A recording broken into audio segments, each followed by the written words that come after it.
These are 5 things that are happening in the XRP world right now that you need to know. Number 1 is the price movement of XRP as it stands right now. At the time of filming this video, it's at 66 cents, meaning we are up actually 1.38% on the day. But I think people are losing perspective with where we are with XRP. I'm going to get into my true thoughts at the end of the video. But if I switch over to the 7-day chart and you see all of this red, that's what I think people are feeling right now. And I think it's totally unwarranted. The community in XRP is feeling so defeated right now, so confused. There's so much information coming out and fake news everywhere, left, right, and center. It just feels like everyone has lost a little bit of hope. I'm here to kind of save you on that, right? You have to watch to the end of the video, but let's get into more of the other things that are happening with XRP right now that help form my overall opinion. Now, the second thing that's happening is an update in the SEC versus Ripple lawsuit, where James Filan has just posted an update of Annalisa Torres signing off on a series of dates regarding this court case. And his tweet says this, and I will quote, "Judge Torres has set the schedule regarding remedies, discovery, and briefing." Now, if you hear that, just like me, you think, what was that? I don't understand a single word of what was just said. So I've gone out and learned what that means, and I'm going to explain it to you here. So what has happened is there's been a series of 4 different deadlines in this court case of different events that have to happen as this court case progresses. Some of them really important, some of them not so important. One of those dates is February the 17th, 2024. So on this date, they have to deliver all the material to show the judge how Ripple have been acting illegally. This is the date where they have to submit all of that evidence. But by March 13th, 2024, the SEC actually have to submit their argument. So they have to submit their argument, and then later on, basically a month later, they actually have to submit all of the evidence for that argument. Now, by April 12th, 2024, Ripple has to file its opposition, so all of the materials and all the arguments they have against the SEC's argument. And by April the 29th, the SEC has to respond to Ripple's response. It's a whole load of steps, but I think I've made that quite simple. The point is, all of the dates on the screen right there are ones to save in the calendar to see if there's anything that happens on those dates that's of importance, especially as we think about the XRP price. Thirdly, we have AMMs that are still being voted on the XRP ledger. This comes about via the amendment called XLS 30D. And right now we have a whole load of no votes or nay votes and a whole load of yay votes, I think that's what you call it. But it's just really important to know that when you're voting for these amendments to come to fruition, everyone's votes are automatically placed as a nay. So you're automatically no unless you click yes. So we're still waiting on the result to see if XLS 30D will get put into action and AMMs are on the XRP ledger, but we'll just have to stay tuned for that. Fourth, the big piece of news about XRP is this whole BlackRock have created some sort of XRP spot ETF business account. And I've seen arguments for both sides whether this is real or not. All I can say is that the last time this happened, it was about JP Morgan. It was the exact same thing. JP Morgan ETF XRP fund. It was named in that way. And when you search it on the actual company's list, there's nothing there, right? It's just a fake piece of news, fake document. It could even mean something completely different. It might even be completely unrelated to XRP. But this has happened again, and I really enjoyed this insight from Jeremy Hogan. This is what he said. You can spoof the information of an XRP ETF trust. It's a fraud, but it's actually very easy and just costs $500. You only need to file 2 documents that are attached, pay the money, and you get a placeholder on the state website. And so this kind of falls within, I think this is a good default argument to just have in the background for you and trying to safeguard your emotions. If you see these big pieces of news that seem like, oh my goodness, this is game changing, reserve yourself. Always come in with an air of skepticism. And if it turns out to be true, then that's a massive bonus. If it's not true, then you can almost say that you predicted it. And like, you knew it, I knew that already.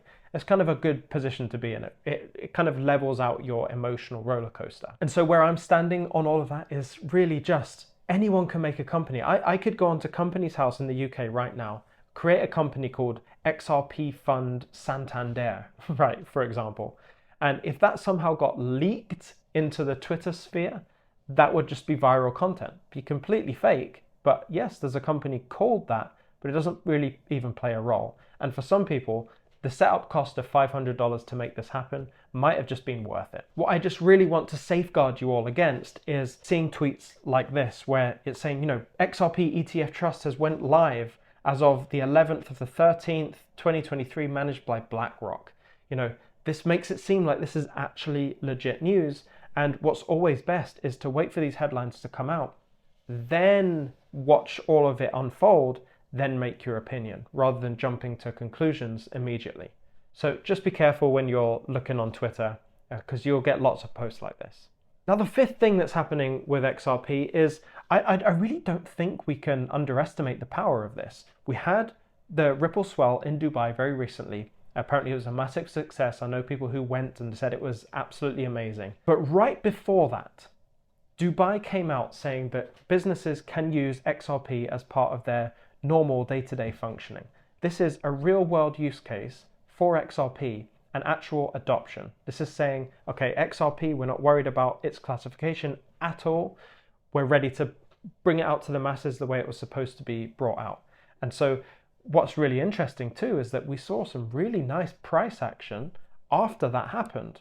We saw loads of different whale accounts or massive volumes of XRP being bought at a single moment. We didn't know what the news was, and then we saw about how Dubai was using XRP, and you can kind of match two and two together. Not a small amount of XRP was being bought here. It was massive volumes, like billions of dollars worth. The kind of money that a company would have.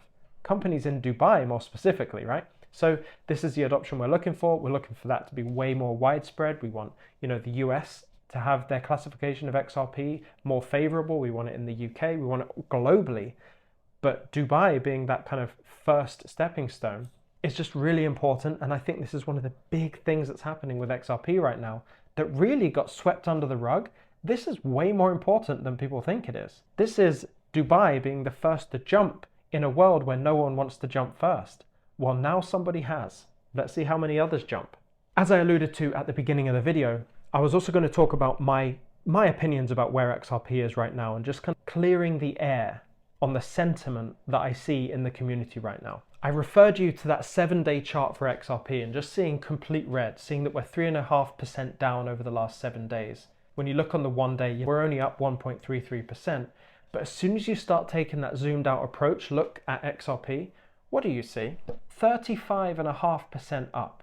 I'm seeing too many people tweeting at me and commenting and DMing me saying, how is the rest of the market moving and XRP is not moving? XRP is moving with the rest of the market. I don't understand. The problem is that people are looking far too close at the charts and you're getting way too wrapped up in the day-to-day happenings. Let's zoom out even further. Let's go to a year. Did you know we're 85% up on the year? If you were buying last December, you're even more than 85% up. You're like 90-something% up. I know lots of people in this very specific audience were buying in November, December last year. I know it. And I urge you to, if you are kind of thinking, why is XRP not moving? What do you classify as moving then? Aside from like the God candle and the adoption pump that we hopefully will see, or even the full scale of a bull run up at there at like $8 to $10. Like what else are you hoping for? You've almost doubled your money this year. So I really, really want to urge perspective, zoom out, understand where we are. Really, the performance this year has been just in accordance with the rest of the market. Of course, you will get some altcoins that go absolutely crazy. Of course, you will get coins that really do lag behind. But what you'll typically find is that in the long game of this whole thing, the assets with true utility will match the rest of the market while speculation is a thing. Then when utility comes about, they're going to take off into a world of their own where, maybe I'll get into this in another video, but the whole market cap argument for cryptocurrencies is such a weird argument to have. I understand it as in market caps for a company like Ripple or Google or Apple, but putting a market cap structure on something that's for companies onto a token, especially a utility token, it's just a really weird conversation to have. I need to think about that thought more, and I will get to that in a future video, but it's something to think about. We've got so much growth left to have in the cryptocurrency market and with XRP, but don't lose perspective of how much progress we've already made. You're in profit right now. I don't know what else to say. You're probably in profit. If you've been entering the market increasingly in the bear market, even if you entered in at kind of $1.50 a while ago, you would still probably be in profit because you've accumulated more coins down at those lower areas. Now, if you're getting exhausted with all the different news that you have to keep up with and it's just becoming a real mental strain, trust me, I know the strain. I have to make content. I know the pain. But what I've taken my responsibility in this world, it seems, is to be doing the research myself and delivering that to you in the easiest way possible.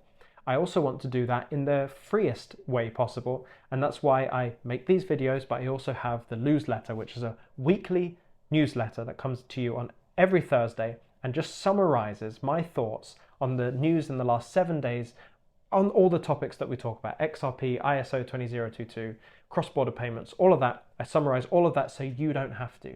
You can literally check into the news relating to XRP once a week for 5 minutes and then be on with the rest of your life, right? You don't have to pay attention. I'm doing all that for you. If you haven't registered for the newsletter, it comes out this Thursday. Edition number 4 is this Thursday. Click the link in the description, fill out the registration, and you'll get yours this Thursday. Now, there's been some amazing things happening in the mastermind. This is for those who really want to look at putting themselves in the position of thinking like a bank and applying the principles of becoming your own bank to your own life and your wealth management. Of course, that hasn't happened yet, but it's always good to be prepared. If you want to hear more about the 1% Mastermind, I'm going to talk about it at the end of the video, but we've got 2 amazing Q&As lined up with professionals in trust structure, whole life insurance structure, and how you can borrow against that and basically mitigate tax in your estate plan. If you want to be part of those conversations and ask your specific questions, oh man, the Mastermind is the place to be. I'm going to talk about that at the end of this video, so stick around if you're interested.